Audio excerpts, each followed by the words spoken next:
Primeiramente, gostaria de agradecer os nossos patrocinadores, né, o Google, NTT Communication, Abranet, Netflix, Fonet, Precision, CG Telecom, Huawei e Brocade. Vamos dar sequência aqui ao programa previsto para o IX Fórum. Agora a gente vai ter uma mesa sobre DDoS. Durante o ano, o Comitê de Programa e, naturalmente, o IX percebeu uma grande movimentação em torno de ataques de DDoS que estavam sendo originados através do IX. Na verdade, o IX de São Paulo, em especial, ele tornou-se mais bem conectado a partir de operadoras internacionais e grandes carriers que estavam vindo para o Brasil e se conectando aqui. O fato de você estar mais bem conectado lhe abre mais portas. E isso daí, grandes poderes, como já diria Stan Lee, trazem grandes responsabilidades. Então, a gente decidiu trazer esse tema hoje para cá, com alguns especialistas, cada um de segmento diferente, que vai tentar dar uma visão sobre qual o cenário atual do mundo para ataques de DDoS, que todo mundo sabe que impacta a operação e a gestão de cada uma das nossas redes, né? Então, primeiramente, eu gostaria de chamar Miriam. Miriam é do CERT.br. O CERT é a entidade, ou como é que a gente poderia dizer, a organização setor no NIC, que é responsável pelo tratamento de incidentes na rede brasileira, documentação de incidentes, registros, enfim. Em seguida, eu gostaria de chamar o Kleber, da Arbo.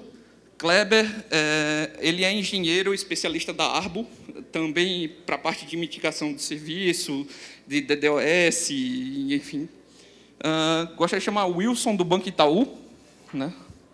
O Wilson, ele está representando aqui os ASNs e, naturalmente, quando a gente fala em banco, é um dos grandes atacados, né? Quem não quer ganhar um dinheiro por fora, isso eu digo os criminosos, naturalmente, né? Mas, enfim. E gostaria, eu peço até desculpa, né, relativo à pronúncia, chamar o Hink Liu, por favor.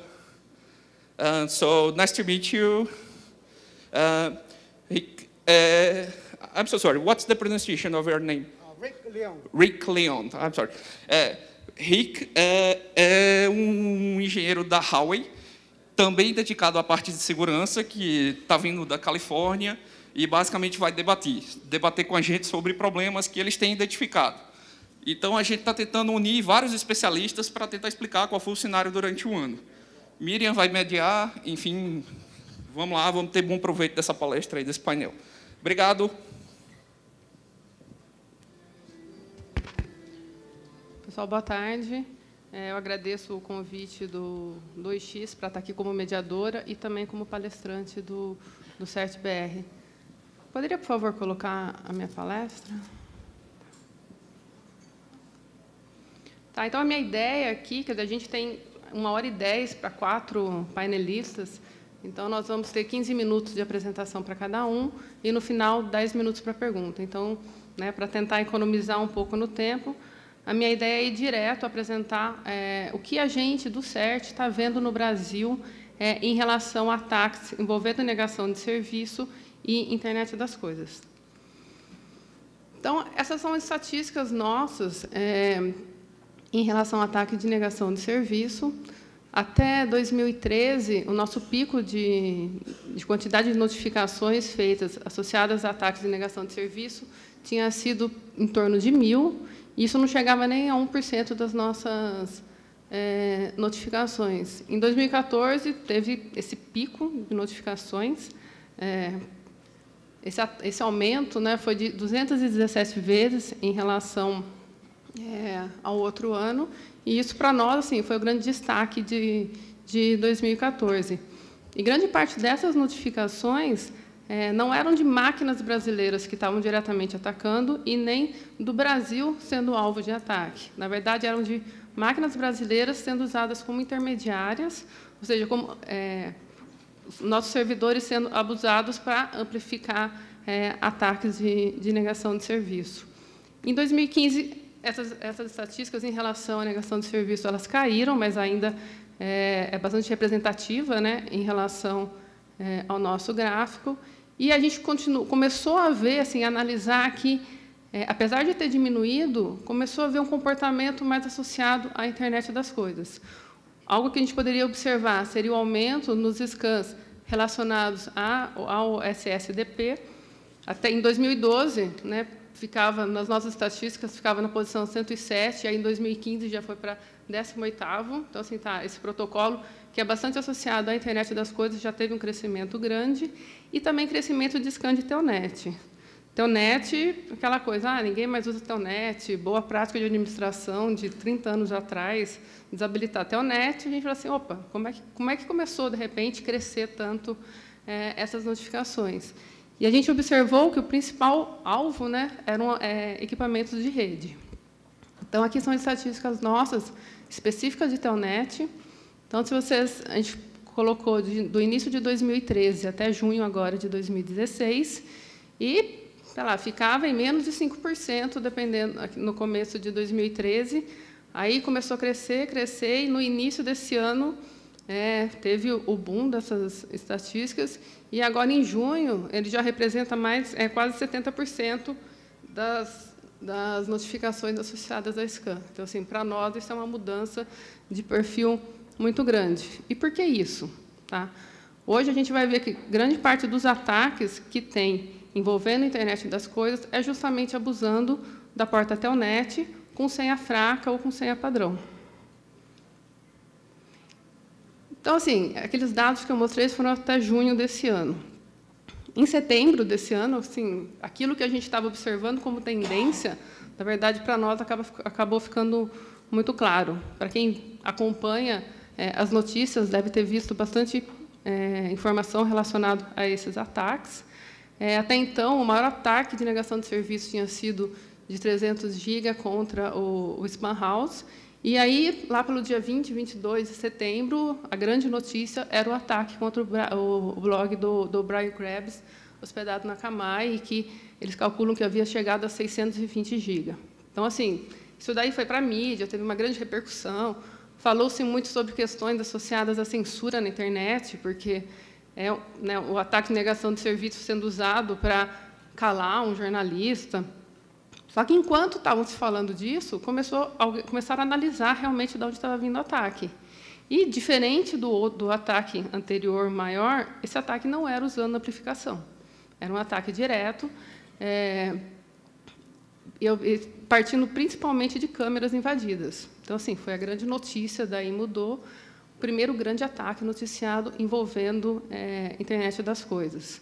E, de setembro para cá, o cenário só foi mudando. A gente teve, logo depois, um ataque contra o VH, que calcula-se que tenha sido de 1 tera, e começaram a se analisar, por trás de todos os ataques, descobriu-se o que estava por trás, era uma botnet chamada Mirai. E essa botnet, a grande característica dela é que ela invadia os equipamentos explorando porta 23 e porta 2323. E associados a essas câmeras e outros equipamentos, né? O código-fonte do Mirai, ele vazou no dia 30, ele foi colocado num site lá, e aí falou assim, agora que vazou, como é que vai ficar? Vai começar a surgir variantes, como é que vai ficar isso? Aí a gente teve um grande ataque, agora no dia 21 de outubro, já, que foi contra o DIN DNS. Aí a gente já não fala mais em volume, né, porque ele foi um ataque contra o serviço, né, de DNS dele, então é um ataque de aplicação, então a gente não sabe mais a quantidade, não foi divulgado, né, o volume do ataque. Também, ainda com essa variante do Mirai, explorando a porta 23 e 2323. Aí, no dia 7 de novembro, em um determinado site, saiu o exploit de uma vulnerabilidade envolvendo a porta 7547, e que é uma porta usada para gerência remota de CPS. Então, no dia 7, isso foi publicado. 20 dias depois, foi esse grande pico que vocês estão vendo nas nossas estatísticas, que foi um ataque contra a Deutsche Telekom. Tá? Então, e o que era esse ataque? Era justamente explorando isso que tinha sido divulgado no dia 7. Aí mudou um pouco. Além da 23, as portas começaram... Foi também as portas 5555 e a porta 7547. Então, esses dados que vocês estão mostrando são dados dos honeypots do CERT-BR. Um dos projetos que o CERT-BR tem é esse projeto de honeypots distribuídos. Então, a gente tem sensores, né, que emulam diversos sistemas. Então, nos nossos sensores, isso aqui é o que a gente coletou. Então, são máquinas que estão tentando atacar, que estão tentando se propagar na rede e que tentaram atacar os nossos sensores. Então, esses dados são referentes a IP únicos infectados com Mirai, ou seja, os que estão tentando atacar os nossos sensores. Então, para vocês terem uma ideia, o gráfico maior em relação aos números no mundo, né, embaixo do Brasil, a gente estava, em relação à infecção, cerca de 100 mil máquinas. Né? Isso estava constante, mais ou menos, até o dia 27. E, em relação ao mundo, em relação a cerca de 600 mil. Então, a gente estava 100 mil para 600 mil. E você fala assim, essas máquinas estão infectadas. Uma questão é, além de você ter o Mirai nessas máquinas, se eles estão com a porta 23 aberta, ela pode estar infectada com muitas outras coisas. Então, assim, isso é muito preocupante também. Então, assim, a gente tem que pensar nisso não apenas nessa relação, em relação ao Mirai, porque qualquer um pode estar invadindo essas máquinas e fazendo qualquer coisa nelas. Aí a gente teve o pico, que foi, né, com essa nova variante do Mirai, e aí o Brasil chegou próximo de 600 mil máquinas infectadas contra quase 1,4 milhões no mundo. Tá? Então, isso aqui são os dados de agora, a gente gerou os dados agora até o dia 1º, para ter uma noção da quantidade de máquina no Brasil que está infectada. Quais são as características desses ataques, né? Esses ataques de negação de serviço? Eles são voltados, principalmente, para explorando, né, vulnerabilidades de IoT, para formar essa botnet. E por que eles conseguem isso? Tá? Se você for analisar como as invasões são feitas, elas acabam sendo feitas porque as máquinas estão vulneráveis. Então, assim, hoje, a grande quantidade de máquina vulnerável, você vê claramente no gráfico anterior, que eu mostrei, que é coisa de 1000, de milhão. Então, são máquinas que não têm gerência remota, geralmente estão desatualizadas, tem situações que até tem patch, mas eles não estão instalados. Todo problema de senha. Tá. Então, essas máquinas... O Mirai, a versão original, inicial, ele testava 60 conjuntos de login e senha.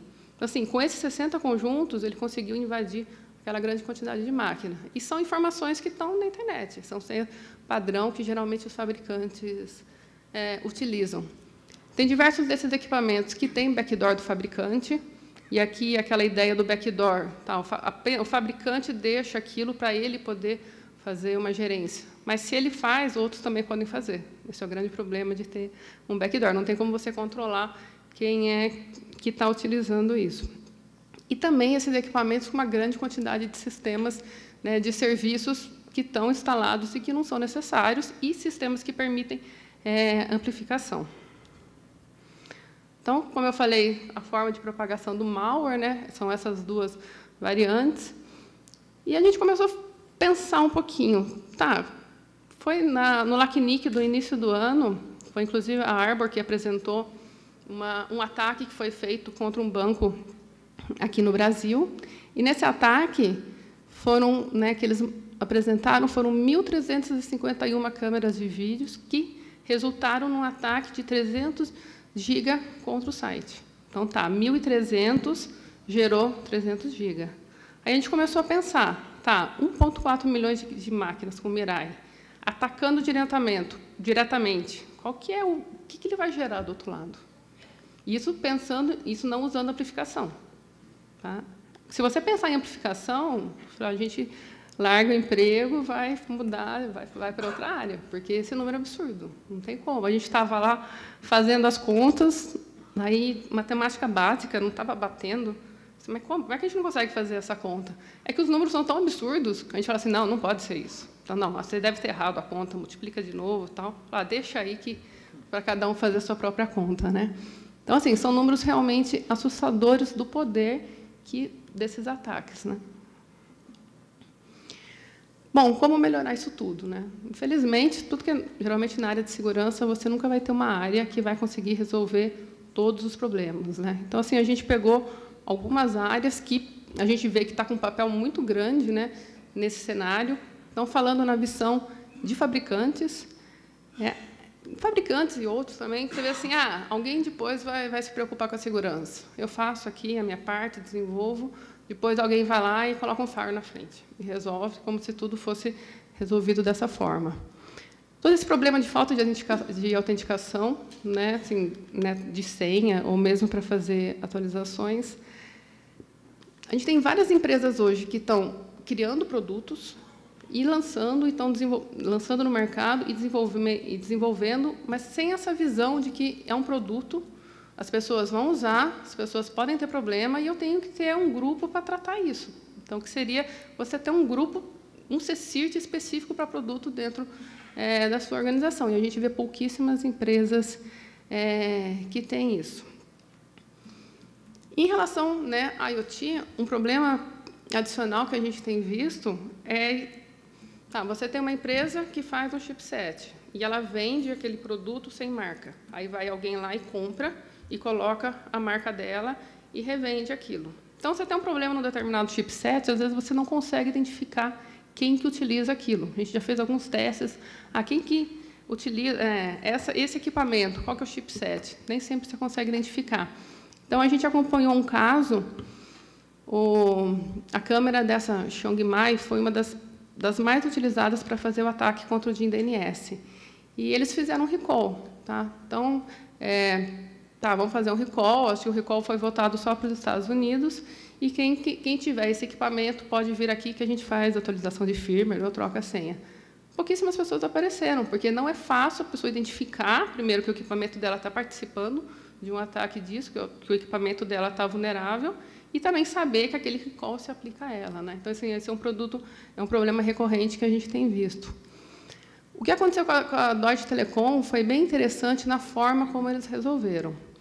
Quando teve o problema, eles tiveram 900 mil usuários que ficaram sem acessar a rede, e isso, rapidamente, eles conseguiram reverter esse problema. Sim, não totalmente, mas pelo menos mitigar.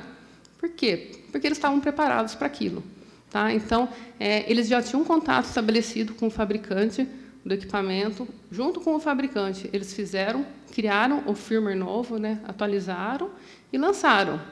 Eles já estavam preparados para a gerência remota. Então, bastava, na grande maioria dos casos, bastava o usuário ir lá, desligar o equipamento, esperar um pouco, ligava o equipamento, que ele já era atualizado automaticamente. Então, assim, como é que eles conseguiram rapidamente resolver o problema? Porque eles se prepararam para isso. Então, assim, eu acho que é bem interessante você ver que, problemas pode ter, mas a forma como você resolve tem um impacto direto. Também, em relação a quem compra, né, que seriam os usuários de equipamentos de comunicação, na verdade, quem compra tem o poder do dinheiro, né? Assim, a questão é o próprio mercado começar a exigir desses fabricantes que tenha política de atualização de firmware, verificar como é que esse fabricante tem lidado com os problemas, né? Então, assim, pensar um pouco antes de comprar e, nesses problemas, se surgirem, como é que esse fabricante está preparado. Mesmo tendo esse cuidado, né, a gente vê que muitos têm backdoor, faz parte da política. Então, considerar que, assim, que existe esse backdoor, que você vai ter que lidar com isso, talvez colocar os equipamentos numa rede, num ambiente controlado, mas pensar um pouquinho antes de implementar. Aqui eu trouxe alguns dados para fechar. Eu comecei a palestra falando dos ataques de amplificação, e depois eu não falei mais isso. Só que isso não morreu. Não é porque agora a gente tem a IoT, que é aplicação que ninguém mais está fazendo ataque usando amplificação. Esses ataques, na verdade, eles não estão usando amplificação porque eles não precisam. Você tem tanto equipamento que você não precisa se preocupar com isso. A partir do momento que você associar uma coisa com outra, os números são absurdos. Então, não é porque agora a gente está pensando em IoT que todas as outras boas práticas de segurança vão ser deixadas de lado. Então, toda essa parte de boas práticas, de de anti-spoofing continuam válidas e cada vez mais atuais. Isso aqui são notificações que nós, do CERT, nós começamos a fazer de julho até agora. São serviços que podem ser explorados para amplificação. Então, ali a quantidade de endereços IPs que nós detectamos e a quantos AS eles permitem. Quando você pensa, não pensa somente na quantidade de endereços IP, você tem que pensar no poder de amplificação de cada um deles. Tá, Chargen tem 316 IP só que nós notificamos, só que ele tem um poder de amplificação de cerca de 358 vezes, ou seja, é muito grande. Então, assim, a minha ideia de trazer aqui para vocês é que a IoT realmente é um problema, a gente tem que se preocupar com isso, mas a gente não pode deixar tudo para trás, a gente tem que continuar o trabalho que a gente vem fazendo. Certo, Kleber? Alô. Vou botar minha apresentação, por favor. Bom, vou falar da minha apresentação, tem bastante coisa que a Miriam comentou, a gente vai extrapolar um pouco isso para nível mundo, né? Mas, basicamente, em relação à estatística percentual, não foge muito do que foi observado no Brasil. Só pedir para botar a minha apresentação aí. Tem um dado que a Miriam citou, que foi relacionado à volumetria, né, que ela citou o Spanhaus. Eu acho que a gente vai falar também um pouquinho sobre o que a gente tem observado em relação à volumetria, basicamente também relacionado à IoT. Bom, basicamente a gente falou aqui de câmeras, né? Acho que a maioria dos ataques que a gente tem observado vindo de dispositivo IoT, eles partem de dispositivos DVR ou câmeras IP. Só que a IoT é muito mais que isso, né? A gente já teve exemplos, não em larga escala como a gente está presenciando agora nos últimos ataques, mas de ataques também que vieram, inclusive, de interruptores da Belkin. Tem um modelo chamado Wemo, Belkin Wemo, que é uma série de equipamentos para você automatizar a casa e que dentro dele roda Linux também. Tá? É bem similar aos Linux que rodam nesses DVRs que a Miriam citou, que é um BusyBox, que é um Linux bem rudimentar. Então, assim, o IoT, a preocupação nossa não é nem só relacionada ao que a gente está vendo hoje, né? A preocupação grande, inclusive isso hoje é motivo de discussão, tem inclusive um grupo de trabalho no governo americano sobre isso. O Departamento de Homeland Security está trabalhando em cima de regulamentações para serem dadas para fabricantes de IoT, porque hoje a gente vê um cenário como esse, em que câmeras são usadas para gerar ataque DOS. Só que o problema do IoT e das botnets criadas com esses dispositivos, ele extrapola isso. Botnet não é usada somente para DOS. A gente verificou inclusive, a primeira botnet que a gente analisou em cima de IoT foi criada pelo Lizard Squad, que usava um malware chamado Lizard Stress. Depois veio a variante Mirai. Esse malware, a gente começou a observar ele mundialmente a partir de março desse ano, com grande atividade focado no Brasil, principalmente no setor bancário. Tá? E depois ele ficou, aí que entra o problema. Depois, no período de abril ao começo de maio, essa botnet ficou sendo utilizada para fazer fraude bancária, usando um sistema de phishing. Então, assim, a botnet é uma preocupação quanto a DOS, mas ela extrapola isso. A gente tem toda a parte de engenharia social, utilização aí de drop sites e outras técnicas que são usadas em cima de automação de bots para permitir outras atividades ilícitas. E não é somente em cima de câmeras. Então, a gente pode imaginar um mundo daqui a 2, 3 anos em que a gente vai ter 3, 4 vezes mais dispositivos IoT que a gente tem hoje. E uma coisa que a Miriam citou bem em relação às lições que a gente já teve no passado e que a gente acabou...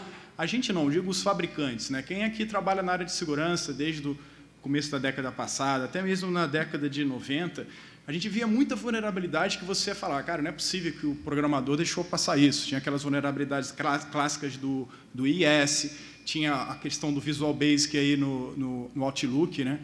Que é o Love Letter, todas essas vulnerabilidades que eram muito banais, né? E que a gente, na realidade, houve uma maturidade em que os fabricantes eles deixaram de ter essas vulnerabilidades, né? Houve uma preocupação, uma conscientização relacionada à segurança.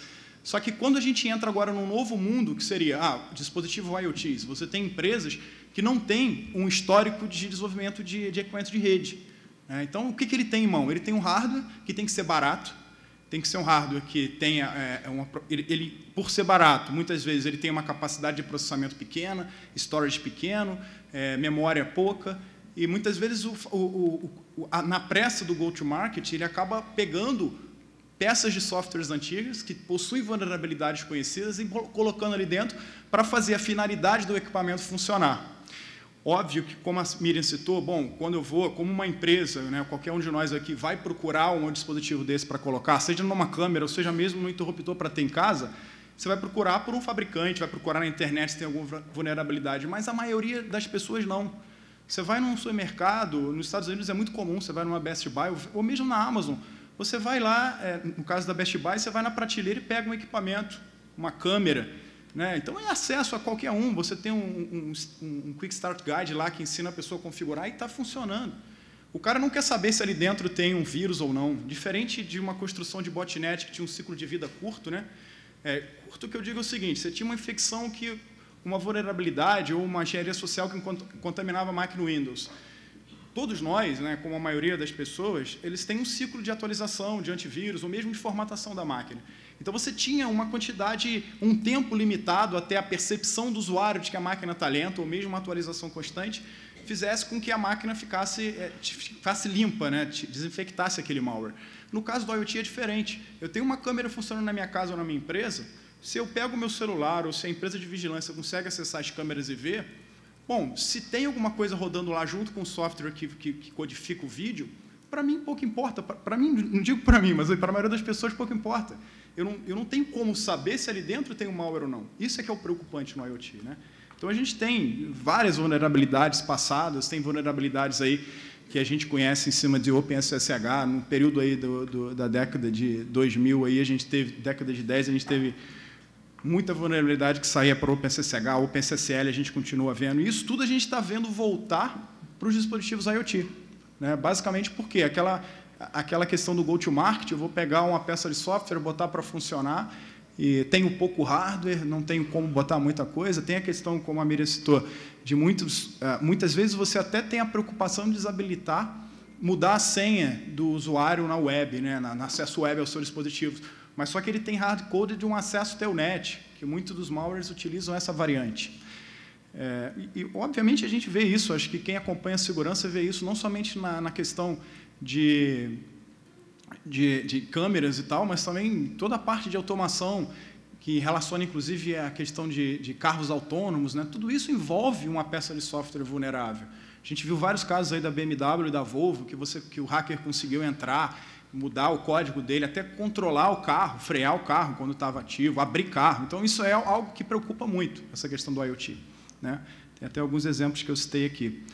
Bom, agora falando um pouquinho especificamente de DDoS, né? A gente, a nível mundo, como eu disse, a gente começou a observar, tem até, minha apresentação está um pouco fora de ponto aqui, mas acho que eu vou conseguir passar para vocês a ideia. A gente começou a observar aqui no Brasil uma atividade grande de botnets em IoT, usando, como eu disse, a peça de software do Lizard, que era o Lizard Stress, que era uma variante de um software antigo deles, que eles colocaram para vários tipos de plataformas de processador, ARM, todas elas que você possa imaginar, e era uma peça é um software bem básico, né? Diferente do Mirai, que ele é muito aprimorado. E algo que a gente tem visto hoje em dia é que os desenvolvedores de malware eles têm se aperfeiçoado, né? Aí entra um outro motivo de preocupação nosso. Por trás das botnets existe uma motivação financeira, que é o que a gente chama de bot economics, né? Bom, isso aqui acho que é básico, não preciso... Questão de tipos de hackers, né? Você tinha aí os hackers que tinham motivação somente de brincadeira, né? Grupos hackers, mas hoje você tem muito mais do que isso. Você tem terrorismo, você tem tráfico de drogas, você tem todo um grupo de pessoas ligadas a atividades realmente, que eu diria, criminosas, né? Não que hacktivismo não seja, mas assim, o criminoso que eu digo de fato, que a gente sempre teve aí na história da humanidade, que agora passaram a usar também botnets, né? Então, eles usam para vários motivos, né? Um é para realmente ganhar dinheiro. Tem um exemplo aí do hacker romeno que foi envolvido, inclusive, em toda essa história que aconteceu com o Krebs e com o site da DIN, por conta aí de uma empresa americana que fazia contenção de ataque DOS. Então, teve um histórico aí do FBI tirar um site romeno que vendia o serviço de fazer ataques. E esse hacker em si, ele vivia em luxo, ele tinha carros luxuosos, Ferraris, Lamborghini, ele tinha um padrão de vida alto e era subsidiado por essa atividade criminosa. No Brasil, a gente já presenciou traficantes que utilizam redes similares às bots, inclusive bots, para fazer estabelecimento de comunicação, como se fosse peer-to-peer, né? E também para você poder também arrecadar dinheiro com engenharia social, com site phishing, roubando senhas de banco, senhas de PayPal, inclusive, para poder financiar. Terroristas também utilizam isso, isso é fato, é objeto de estudo aí de vários governos, a utilização de redes de IoT, de redes de botnet para poder,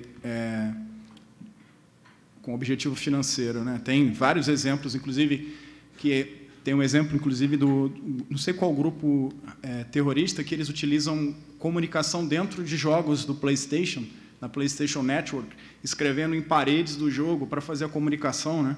Então, ele pega lá dentro do jogo, vai se comunicar com outro membro do grupo terrorista, eles utilizam a parede do jogo atirando, né, e escrevendo. Então, quer dizer, eles correm atrás de maneiras de se anonimizar. E botnet obviamente, ainda mais uma botnet dessa fundamentada em cima de IoT com milhares de máquinas do mundo,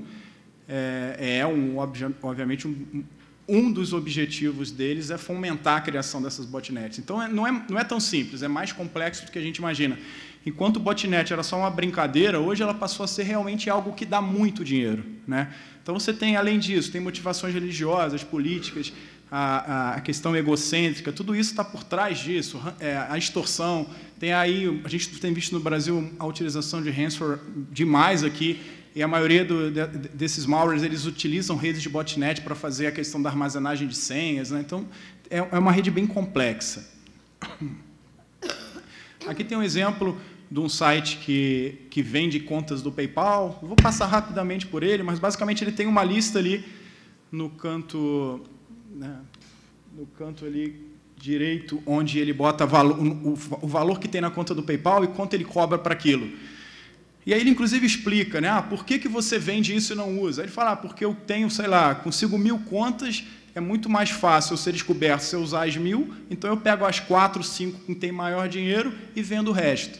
Então, assim, existe uma motivação financeira. E, como a gente sabe, onde tem dinheiro envolvido, tem especialização. Então, a gente observa, a Miriam citou, inclusive, aí esse malware que a gente visualizou primeiramente num provedor italiano que utiliza essa vulnerabilidade aí do protocolo de gerência, né, do TR-064.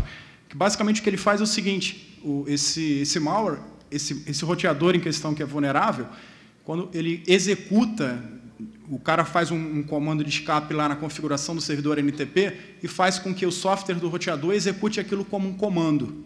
Então, assim, o malware que a gente estudou em cima desse tipo de vulnerabilidade, ele tem a precaução, inclusive, de quando infectar, ele usa o IP tables da máquina, que é o firewall interno, para bloquear outros acessos desse servidor dessa porta de gerência e desabilita o telnet.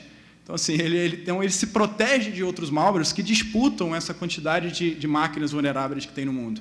Então, a gente viu acontecer com o Lizard Stress, que foi tomado pelo Mirai. O Mirai já tem várias variantes e a gente vê cada vez mais surgir esse tipo de malware, né? Inclusive, tem grupos de pesquisa em universidades em que se discute se isso não só em universidade, mas a nível de governo, se é lícito ou não você criar malwares que entram nessas máquinas para poder fazer o bloqueio dela, né? Então, praticamente, você propaga uma peça de software que tem o objetivo de invadir, mas de fechar a porta. Ele não faz nada ali dentro, ele só notifica. Bom, se isso é válido ou não cabe a mim, nem a gente aqui discutir, mas existe, inclusive, devido à preocupação e à quantidade de incidentes que têm ocorrido em cima de IoT, de desenvolver algo nesse sentido, né?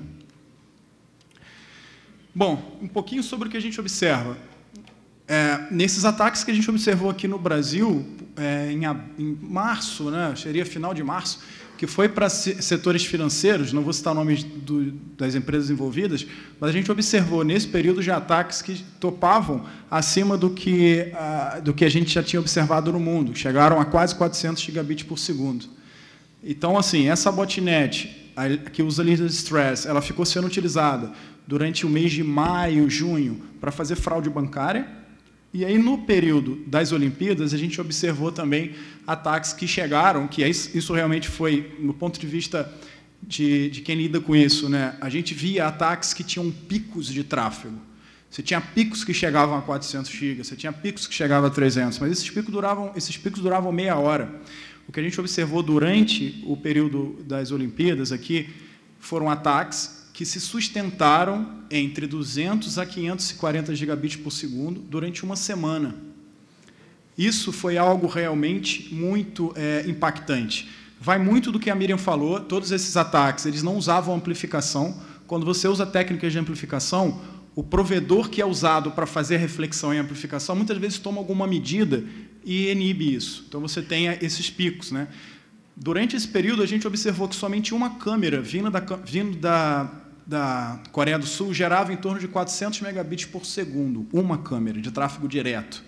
Então, é realmente preocupante, né? Aqui tem um pouquinho do que a gente observou de volume Telnet. A Miriam citou um pouco em relação a tráfego SCAN para Telnet, né? Isso aqui, na realidade, é volume total de Telnet que a Arbor tem observado no mundo. Estou apontando para ali como se fosse... Aqui a gente começou a observar, isso aqui eu acho que é novembro do ano passado, um volume de Telnet, e a gente vê aqui, olha, nesse período de ano, que o volume do Telnet aumentou absurdamente. Bom, o porquê o Telnet é usado, além de fazer também a parte de entrar na máquina, ele também é utilizado para fazer o primeiro transporte do malware, né? A maioria dessas máquinas usam um Linux rudimentar chamado BusyBox, que ele tem poucos serviços rodando que permite fazer transferência de dados. Então, o hacker ele tem uma codificação binária em ASCII, que ele transmite, remonta o binário, que ele cria como se fosse um retriever, como um downloader, né? E essa pecinha rudimentar é que baixa o resto, mas tudo utilizando o Telnet, né? Principalmente na confecção desse código binário até a transmissão do ASCII, né? Tudo isso usa protocolo Telnet. Então, a gente observou esse aumento, que vai muito com o que a gente tem também visto em relação ao crescimento da botnet. Isso aqui é um estudo que a gente levantou na época, no período olímpico, né, em relação a somente um fabricante de IoT. Qual era o volume? Isso aqui, novamente, isso aqui é somente um fabricante, tá? É só para vocês terem uma ideia do volume disso.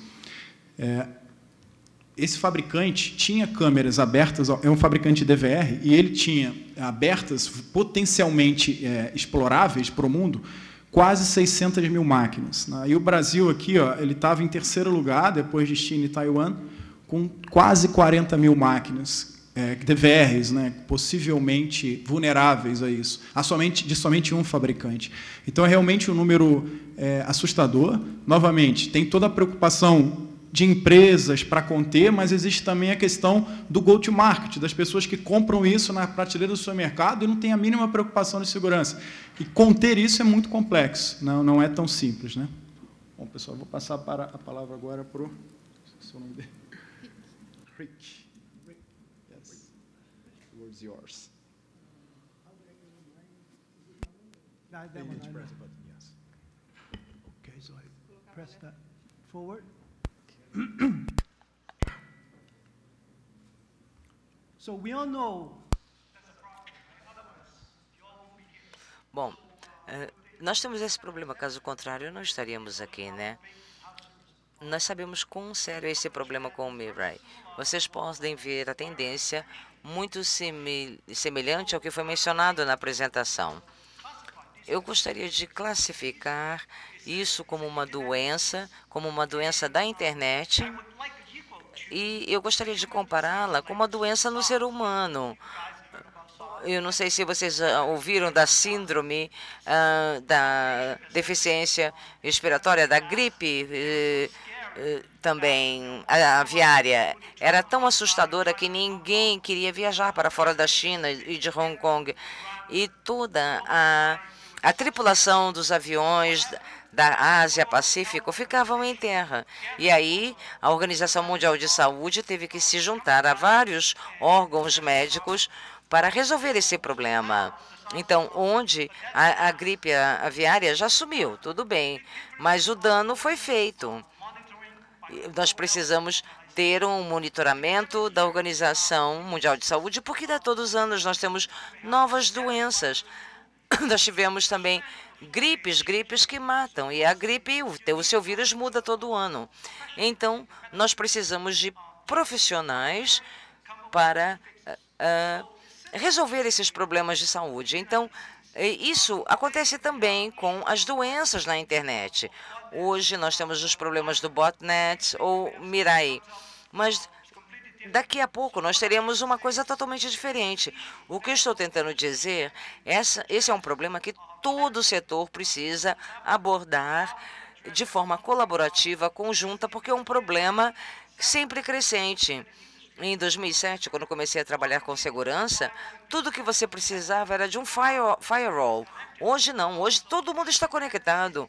Então, a internet das coisas, ela virou tão perigosa porque você pode ter um sistema hackeado num avião. Então, não afeta só o local, o doméstico, não. Isso afeta o mundo inteiro. Então, a indústria precisa abordar isso de forma conjunta e colaborativa. O que nós precisamos é de uma solução que vai nos ajudar a longo prazo e que isso traga uma segurança. Nós precisamos de muito dinheiro para podermos ter sucesso e trabalhar no mundo todo também. Precisamos também de pessoas com um grande conhecimento desses bancos de dados e da inteligência, não só a inteligência do hacker, mas as mais atuais. Por quê? O vírus muda todo dia, então ele tem uma nova habilidade para atacar as redes. E cada ataque é diferente do outro. Alguns são de pequena escala, às vezes de grande escala. Então, temos que ter uma solução que pode ser escalada também, de acordo com a natureza do problema. É uma colaboração. A Huawei é um líder que já começou uma aliança com uma mitigação pela nuvem. Nós temos agora um histórico já bem longo de capacidades. Nós temos 1 terabit de defesa, toda uma escala de inteligência, de reputação no nosso sistema, e nós temos uma ampla faixa de modelagem contra os ataques, e além disso temos bastante inteligência nesse sentido. Não só nós temos a capacidade de conhecimento, mas estamos sempre atualizados. Isso é chave. Quando falamos da nossa segurança, é importante ter conhecimento e um banco de dados sempre atualizados. A Huawei está muito comprometido com o setor de segurança de rede. Nós temos vários centros de segurança e muita desta inteligência de rede é desenvolvida internamente por nós. Em outros casos, nós temos parcerias também com outros distribuidores. É isso que eu estou dizendo. Não é uma única organização que vai conseguir lidar com essa doença da internet. Nós precisamos de uma colaboração entre diferentes parceiros. Isso é muito importante. Aqui nós temos um cenário clássico de aplicação de DDoS inline. E o importante é mostrar a dinâmica, que é a mitigação na nuvem. Nós temos um centro de detecção e um centro de limpeza. E como ele é dinâmico, ele vai fazer a uma escala dependendo da natureza e do volume do ataque. Aqui nós temos uma abordagem híbrida. Ela se baseia nos múltiplos níveis de mecanismos de defesa. Se nós olharmos com atenção, nós temos um DDoS, que ataca o equipamento. Nós tentamos tirar todo o tráfego de entrada e, se nós encontrarmos alguma diferença, fazemos a limpeza. Mas, se o ataque for grande o suficiente e o equipamento local não conseguir fazer a mitigação, ele vai alavancar isso e mandar um sinal para a nuvem, para o nosso centro na nuvem. Lá, nós temos o CCC, Centro de Coordenação de Nuvem, que fala com diferentes centros em todo o mundo.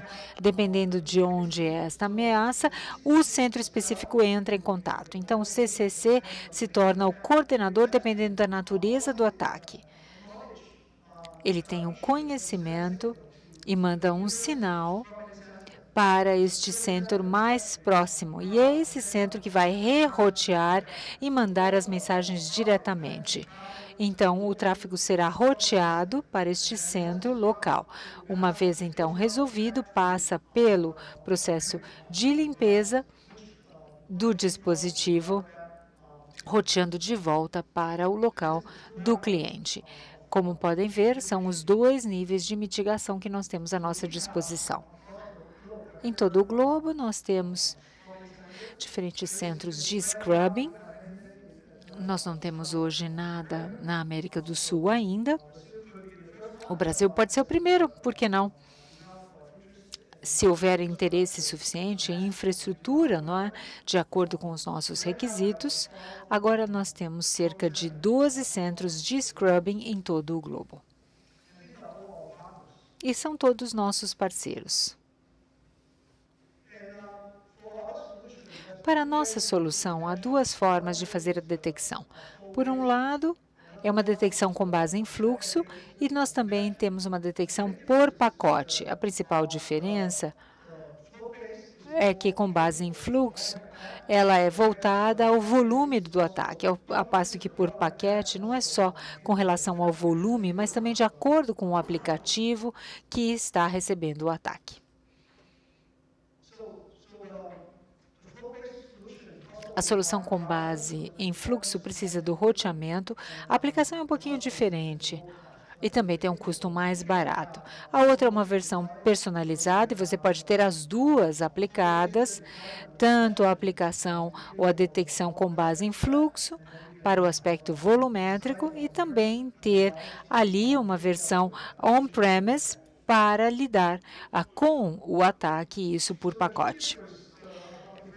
As principais diferenciações, o nosso diferencial é que a nossa detecção por pacote não tem impacto no desempenho da infraestrutura de rede existente. Nós usamos um OS Linux genérico e também um hardware Intel básico. Nós criamos uma rede dedicada para os artefatos DDoS. Fazemos a proteção na camada dos aplicativos, o maior empoderamento de pacotes. Podemos analisar cada pacote e também a camada de aplicação para fazer a defesa. Nós temos um centro de scrubbing em todo o mundo, como disse, com 2,4 tera de capacidade total. Como temos centros em todo o mundo, podemos aplicar o centro de scrubbing ou acionar o mais próximo, não é, de onde aconteceu o incidente. Tudo é automatizado e nós vamos acompanhar toda esta mediação do ataque. Agora, como eu disse, é uma colaboração, pois nós temos até 12 centros de scrubbing, todos eles têm a sua própria inteligência e eles fazem uma troca de inteligência uns com os outros. Então, essa é a ideia, fazer um controle da DDoS, a gestão é em tempo real e nós temos um portal para isso. Com isso, eu termino. Nós estamos falando aqui de uma solução macro de alto nível, trabalhando com uma colaboração no nosso setor, abordando problemas que já acontecem, não é só a internet das coisas, outras coisas, é um esforço contínuo e mantido. Muito obrigado, Rick. Alô? Boa tarde. O pessoal já falou bastante aí sobre o estado atual aí da ameaça IoT em relação tanto ao cenário Brasil quanto o cenário mundo aí. O meu objetivo aqui é eu passar um pouco, ligar tudo isso aí, trazer isso para dentro, aonde é que um Internet Exchange, onde é que o PTT Metro, o XBR agora, né, pode se encaixar aí, dentro de uma estratégia para tentar, não diria solucionar, mas diminuir o impacto que tudo isso que vem acontecendo aí em relação à volumetria de ataque DDoS, crescimento de dispositivos infectados aí. Então, assim, pensar aí, eu mostrar o meu ponto de vista como participante do PTT, não pensando apenas no que todo mundo, quando se conecta em um XP, aí, tem de objetivo, que é diminuir gasto com o trânsito, né, e também melhorar a qualidade de conexão a um custo mais barato, onde você não paga a troca de tráfego, né, paga só a sua conexão.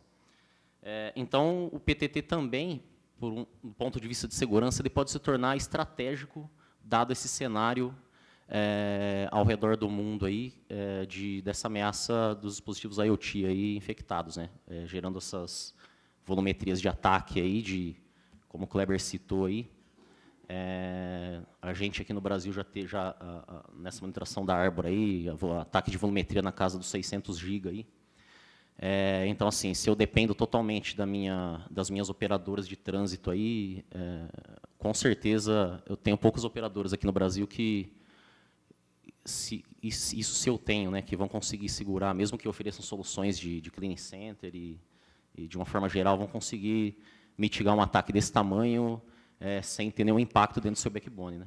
É difícil o cara ter 600 GB de conectividade internacional, por exemplo, imagina 600 GB sobrando, né? Então, aí é que o PTT entra como uma estratégia que ao invés de você ter todo o seu tráfego chegando aí, sendo fornecido por trânsito normalmente, em que tanto o tráfego nacional quanto internacional chegam pelos mesmos links, né?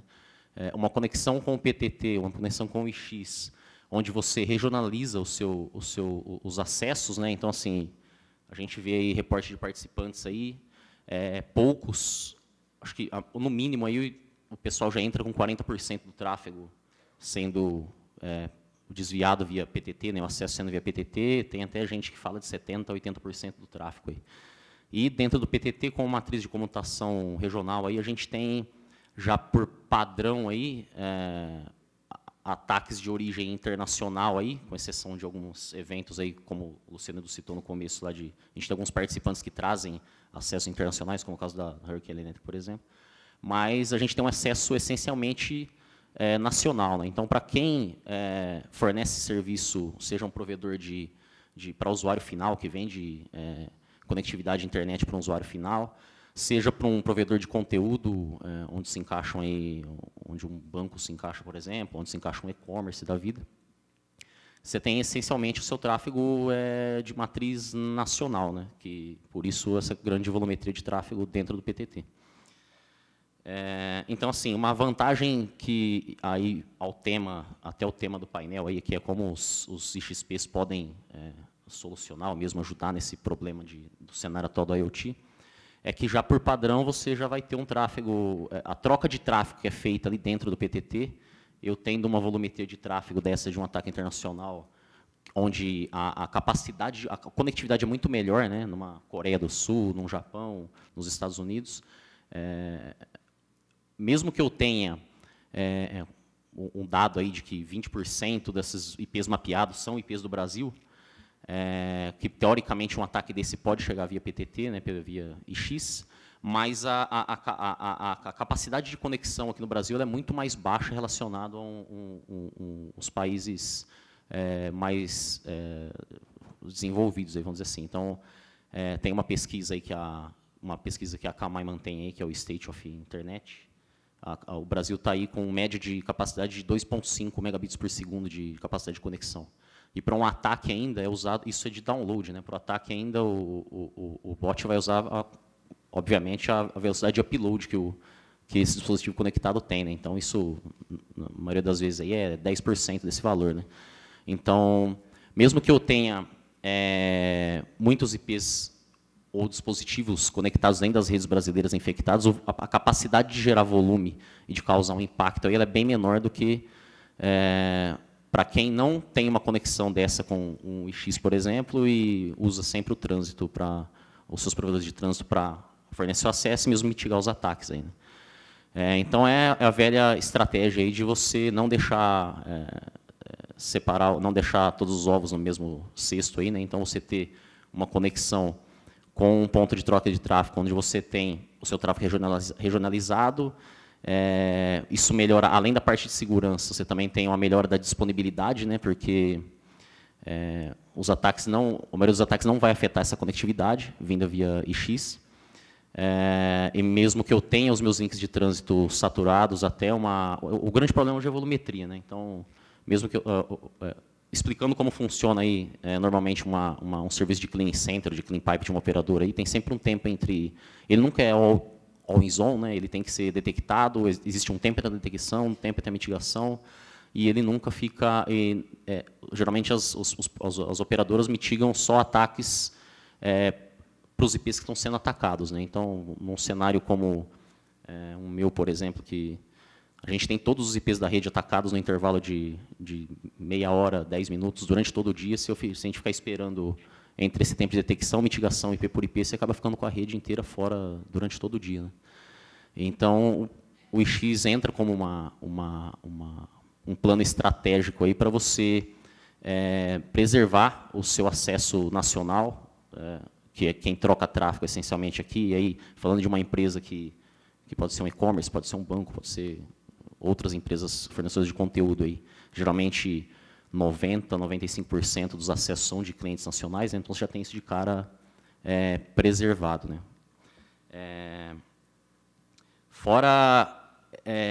Torna-se estratégico também, porque se o grande problema hoje é a volumetria, eu contratar trânsito hoje aqui, principalmente contratar trânsito com o serviço de mitigação de DDoS, ele é muito caro, né?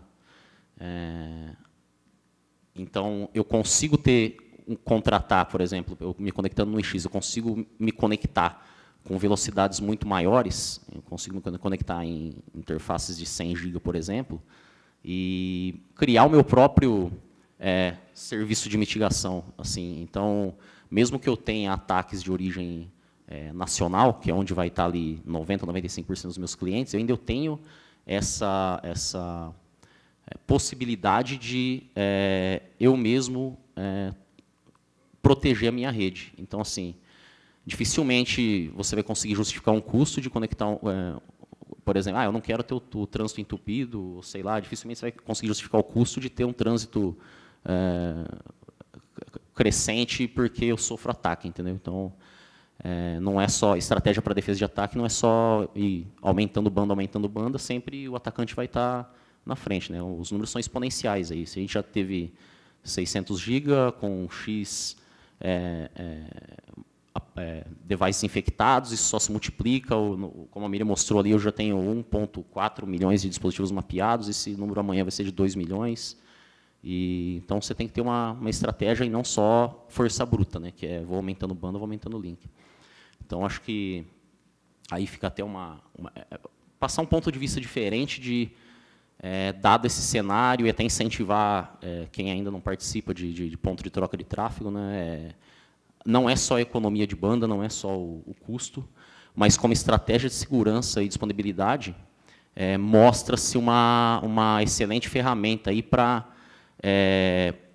você não ter 100% de dependência das operadoras dos serviços que você contrata o seu trânsito, né? Porque acho que dificilmente hoje, eu não vou falar em nome de operadora, mas dificilmente alguém vai conseguir mitigar sem nenhum problema um ataque desse de 1 tera, 1.5 tera aí, até primeiro por falta de banda e segundo por não ter dispositivos de seja Arbor, seja Huawei aí de capacidade para fazer tudo isso, né? Por exemplo, você vai entrar num black hole sem vão tirar um anúncio do seu bloco sem te avisar para manter a rede deles, então você vai ter o serviço impactado, né? E você traz para você o controle, né? Uma autonomia de ter em suas mãos a proteção para a sua rede ali, e aí você pode fazer o que você quiser, né? Então, o simples fato de você ter a maior parte dos seus clientes chegando até você via uma conexão com o Internet Exchange, e eu ter a quantidade de ataques que entram por ali ser muito menor do que uma que eu entro via um trânsito, e o potencial ser muito menor, uma conexão com o IX, com todos esses... pensando nesse âmbito de proteção de ataques, ela torna-se estratégica, assim, financeiramente bastante mais viável do que você investir em força bruta, né, de compra link, compra equipamento. E também ela mostra-se uma excelente estratégia para você não ter toda a sua rede impactada e não pensar também só no velho e conhecido Destination Remote Trigger, e Destination Black Hole, aí, que pode ser muito bom para as operadoras que fornecem acesso ao usuário final, aí, mas para um provedor de conteúdo ele não serve para nada, né? Porque eu colocando um meu IP de um serviço em Black Hole, eu estou efetivando do ataque, né? Então,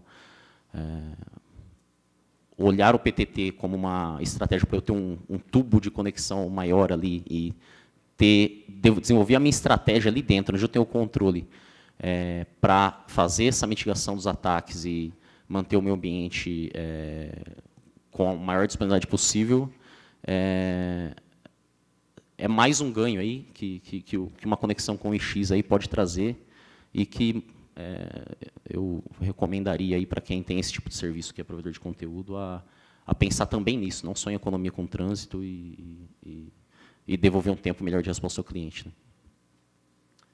Isso aí. Obrigada, Wilson. Obrigada, Kleber.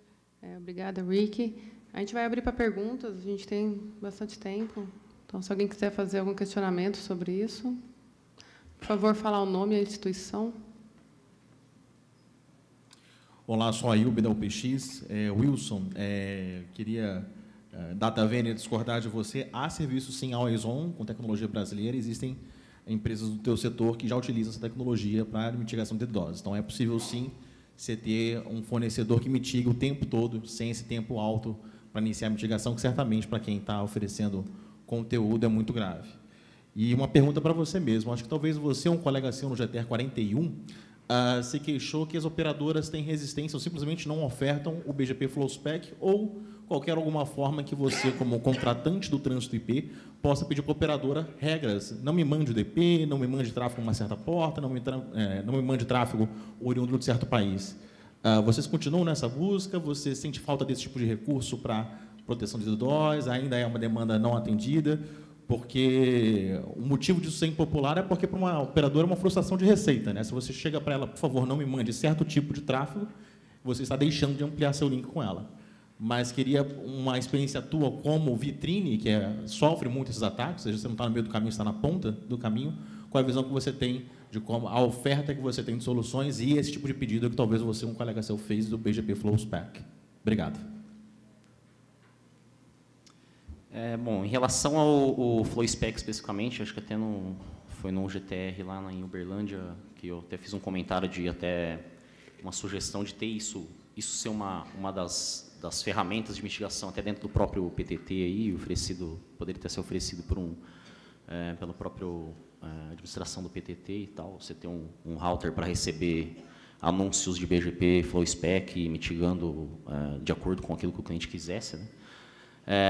Assim, o que a gente observa hoje das operadoras, de uma forma geral, existe baixa ou quase nenhuma adesão ao uso de FlowSpec. Até foi levantado por um pessoal lá que estava presente, acho que foi o pessoal da Algar até, inclusive, que tinha começado a fazer alguns testes e tal, mas o grande problema aí seria a interoperabilidade, né? Então, apesar de ser seria uma excelente ferramenta dentro de todo o leque que você tem de opções para fazer uma mitigação de ataque DDoS, mas o FlowSpec tem algumas. Eu pessoalmente nunca trabalhei em nenhum deploy de FlowSpec, mas das experiências que eu vejo do pessoal que tenta implementar, o grande problema é a interoperabilidade e a diferente forma com que os vendors o implementam. Então, assim, no dia a dia acaba não surtindo o efeito necessário, acaba não chegando no objetivo que a empresa quer, que seria mitigar um ataque no menor tempo possível. E, em teoria, você tem o limite de mitigação igual ao limite de capacidade de banda que a operadora tem, porque isso é feito no roteador, né? Então, mas hoje, visão de mercado, eu sei que tem operadores que implementam para o seu próprio uso, mas oferecer para cliente, isso não existe essa opção hoje, pelo menos que eu conheço. Só falar um pouquinho, Wilson, em relação à FlowSpec especificamente.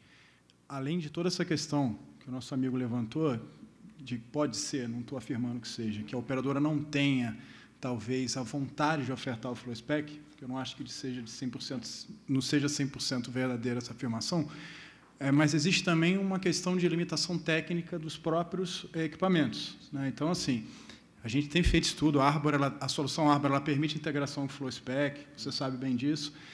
Tanto, a gente sempre teve isso desde o início da plataforma, que a gente só fazia detecção, depois nosso mitigador ele também tem a possibilidade de fazer o offload do que ele está mitigando via FlowSpec.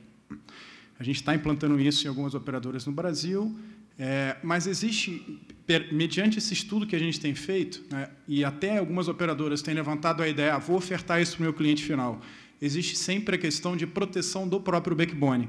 As soluções, como elas estão implantadas hoje em dia pelos vendedores de roteador, elas muitas vezes abrem espaço para o backbone ficar vulnerável a algum filtro que venha a ser mal aplicado pelo cliente, ou da forma com que o filtro não permite ser granular por interface. Então, sempre tem um detalhe que, infelizmente, a solução FlowSpec, como terceirizada, ela não ainda permite uma utilização dessa forma, como hoje em dia as operadoras nacionais já fazem do ponto de vista de black hole, já bem antigo isso, né? Mas acredito que deva ser algo que vai amadurecer.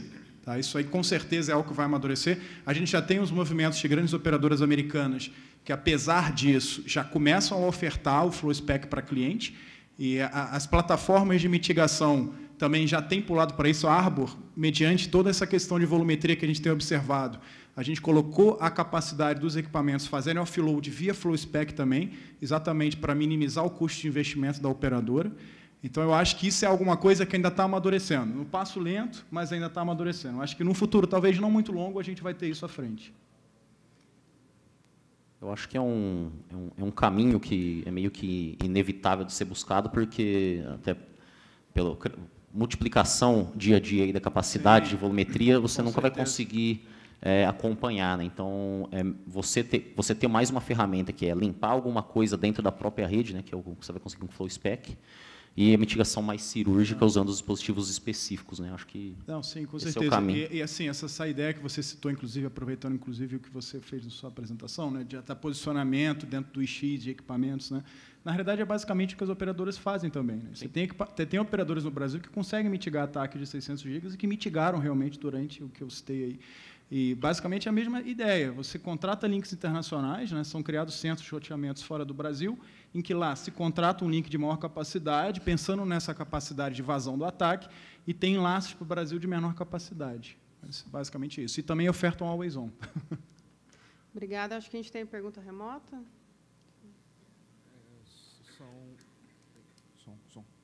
Alô? São 3 perguntas remotas, né? Então, o primeiro é do Ellison Tomé. Qual a recomendação do CERT para a proteção relacionada ao IoT em operadoras com centenas ou milhares de usuários?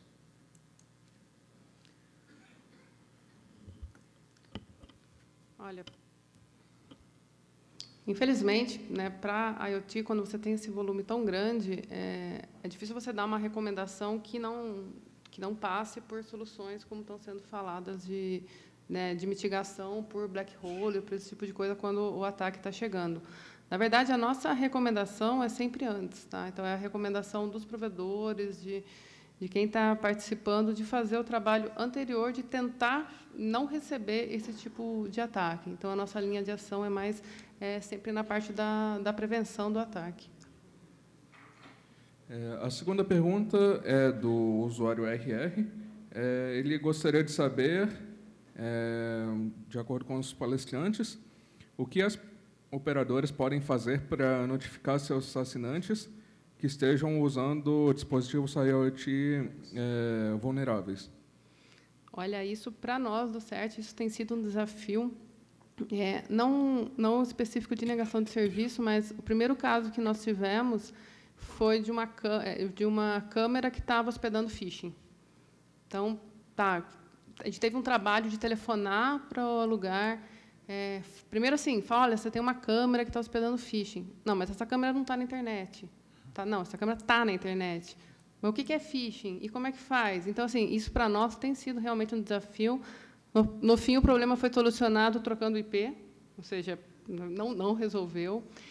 E a gente tem feito um trabalho em relação ao Mirai, que a gente foi feito semana passada, notificação em relação a essas que estavam com uma maior quantidade. Então, assim, a gente já fez essa notificação para o AS. Mas, realmente, para quem tem que falar com o usuário e explicar que ele tem um equipamento que está gerando algum tipo de problema, para nós tem sido um desafio muito grande. A gente tem feito a mesma coisa relacionada aos usuários da nossa plataforma. No ataque da DIN, por exemplo, em que a gente participou, a gente coletou também IPs que foram de operadoras brasileiras, né, e a gente notificou os grupos de cada operadora dos IPs que participaram. Como a técnica utilizada não foi spoofing, né, facilmente a operadora poderia pegar essa lista de IPs e identificar qual usuário dentro da rede dela está infectado. Mas é um trabalho realmente de gato e rato, né?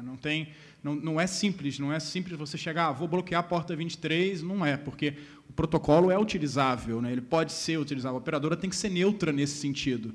Então, é um trabalho complexo, a ideia seria realmente o que a Miriam falou, é notificação, mas ela é reativa, né? Ela não é proativa, infelizmente. Acho que o Danton tem mais uma pergunta? Eu tenho e é bem relacionada, quer dizer, eu ia comentar exatamente sobre bloquear a porta 23 para o usuário final. Isso daí teria algum impacto interessante? Seria interessante, porque no caso de correio eletrônico, o bloqueio da porta 25 teve um relativo sucesso no combate a spam. A gente tem um problema parecido, quer dizer, uma porta popular sendo utilizada para fins indevidos, né? Então, será que uma política de bloqueio de porta 23, não para qualquer usuário, mas, digamos, para o usuário final, para usuário doméstico, essas coisas, faz sentido ou não? A questão é que, sim, é que o 23 está sendo usado agora, mas ele também testa 2323, a primeira variante no Mirai. E aí já estão surgindo os outros que seguem outros. Então, assim, você bloquear uma porta é até o momento de começar a explorar outra, né? Tem outras técnicas também que utilizam, na realidade, você bota um código Java no navegador do usuário e, pela rede LAN, ele acessa o equipamento. Então, o bloqueio via WAN é algo que é pontual. Essa tecnologia de se fazer essa invasão via LAN através de Java já existe. Então, seria só... Tem uma segunda pergunta a respeito do BusyBox. Quer dizer, o BusyBox continua sendo desenvolvido. Ele não é um sistema que está parado no tempo. Sim. Existe alguma política ou tentativa de fazer com que o BusyBox seja mais seguro out of the box? A falha não é no BusyBox, na realidade. A questão é o que você tem de peça embutida nele, é o que o fabricante configura dentro do Linux BusyBox. Por exemplo, uma senha de Telnet hard-coded ou uma senha padrão de fábrica. Então, assim, o BusyBox não é o problema. Não, isso, a gente, basicamente, nos que a gente tem observado, nos smalls que a gente tem observado, até o que o Mirai utiliza, como a Miriam citou, ele tem uma lista de senhas que ele faz teste quando tenta acessar o Telnet. Então, não é uma vulnerabilidade da aplicação, portanto, Telnet, é quem configurou. Então, está muito mais no fabricante do hardware, né, que coloca a peça de software lá dentro, do que no software em si. Tá. Como sempre, mais uma vez, né, segurança é uma questão de política, não de tecnologia. Sim, sem dúvida. A IoT demonstrou basicamente isso. Obrigado. A gente está com o tempo estourado. Tem uma pergunta ainda, Rodrigo? Tem a última pergunta aqui do Ellison, de novo.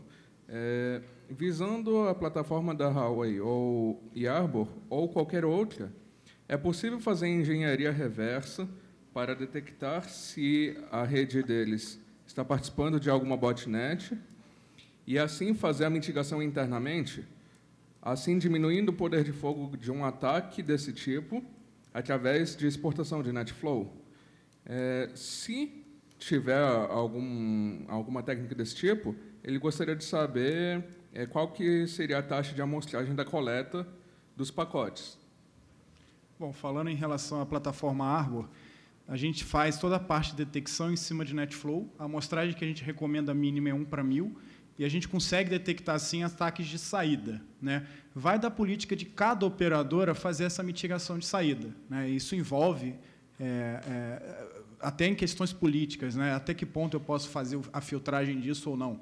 Mas, assim, detecção, inclusive, de certa forma, a plataforma permite você detectar conexões com command controllers, então é possível eu verificar o volume de conexões e quais os IPs que estão se comunicando com servidores command controllers que a Arbor conhece no mundo. A gente observa aí em torno de 40% do tráfego no mundo, isso em tempo real, então a gente tem essa visibilidade, mas a gente pode mitigar também, mas é uma questão, basicamente, sinceramente, eu não sei se isso ajudaria muito, né? Porque você teria que ter uma motivação meio que mundial para que isso ocorra, porque a maioria dos ataques vem de diversos países.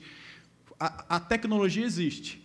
Agora, a questão é você, nesse ponto de vista de que eu estou fazendo um ataque e não estou sendo atacado, se não tem um impacto para mim, aí é uma questão mais política, mas possível é. Felizmente, a gente tem que encerrar, a gente acabou estourando aqui o tempo. Então, por favor, vamos agradecer ao Kleber, ao Ricky e ao Wilson.